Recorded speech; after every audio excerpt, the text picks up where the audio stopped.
Amen. Da pena mau de epero no plepa me veleta. Mau ameke da form nti ya de agbagbe audume.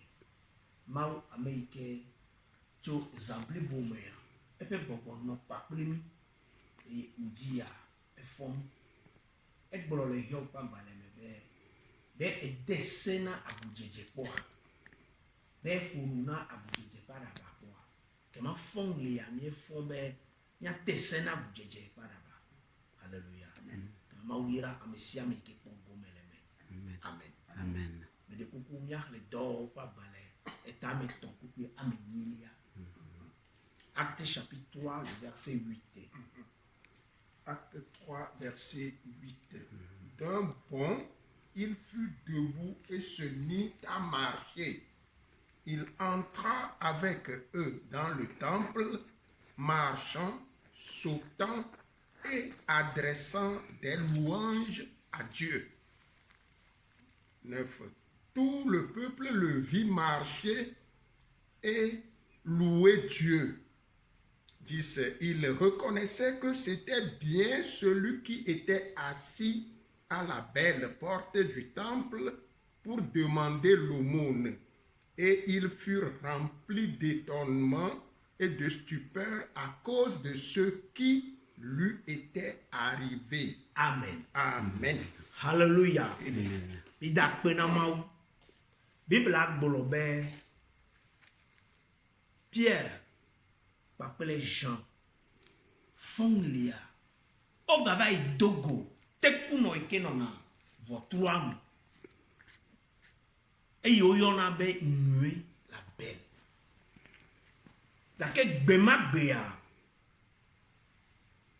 tekunoma eike po votruma noenu bauchugbe votru koyona be nue vo megena de enue be khoame ya gbedo no vilo lo to le yesu me ka ke chogbe ke bombo ko va bombo ko don punju maji be elle be hana gerenu ka avo e khoi ke nue ame no mata fonglima eto petro pa ple yohane siji e ona unse gere pa foko me o le chite le agbomanu le vomanu bole ple jijo gere agbo ame me di ma gbolona me de fongli ya bena ma wale o chite ndikanya ya la bauji eye agbo yo kata no chi eye onye nue agbo ga ke me gena de me wale wa kpro de agbo ame agere e hoy kenye nue ame agere e hoy kenye nue ame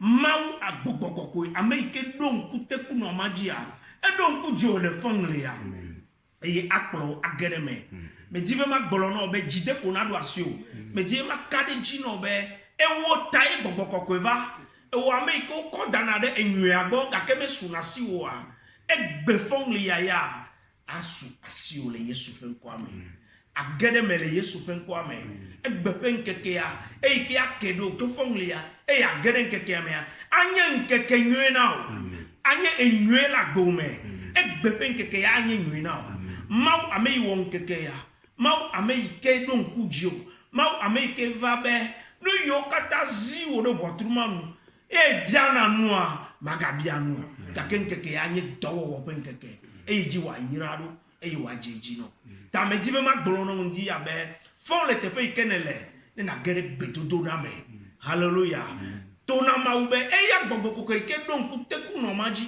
ike no na nyu akpoga si agame no na votron ga kemege na de mewa na yebe ele gere me ya kemandi ya ne ko igere me Amen. le yesu kristo pen ko me ne ko ide nyu pe homa me be jijo popo wa kporo iru bible agboro be eyi amova ko be eye no votron wa amope mu ya le be jijo popo pe ba soli nti ora maune bubo da soli nkeke ya me na maune da soli yeye nkeke ya me na azoli ke amu akpo azo agboro be de eye gbova egbe ya amope mu aomu ya mau ameike don keke ya ameike le nya ya gboro na ameike fon dikanya ya akon ko pa ple megbe na me di me ma ga gboro be adogbe da to ne ndi ya be eya mawu ikena unse azoliye eyi wo moya na mo gugodo nchumasia na do iha isi dogbeda ekema mawu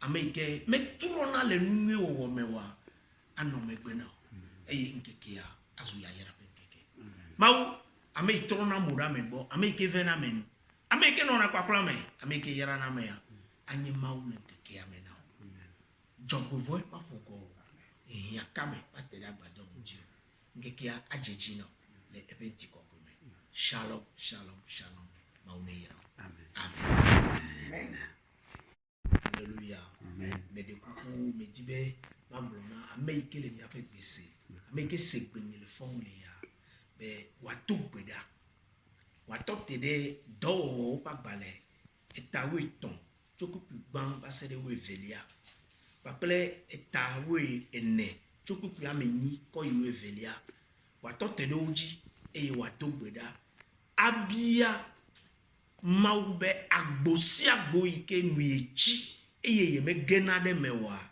mawu ne kpolo igeda ko mame mokenu de sia de lipo de sia de kodo nai be yeme yina ngogbe o ya senu anko ya poe ya kema suyesi wa fongle ya ne suyesi ya gede me ya fla lipo ma ya yi ngogbe me de kuku dogbeda tona maube teku no ma eno tepe de kadidi dake azwa etikpo la mo pe nkume ne ko epenti ko pe wo be ha ya po jijo atikpo dogbeda nenema le Yesu pe nkome amen amen me de kuku ese maupa me pastor Daniel cho Brebis du Christ Église internationale Brebis du Christ cho palime amen et les Brebis du Christ TVG maune yero ngeke ane jijino shalom shalom shalom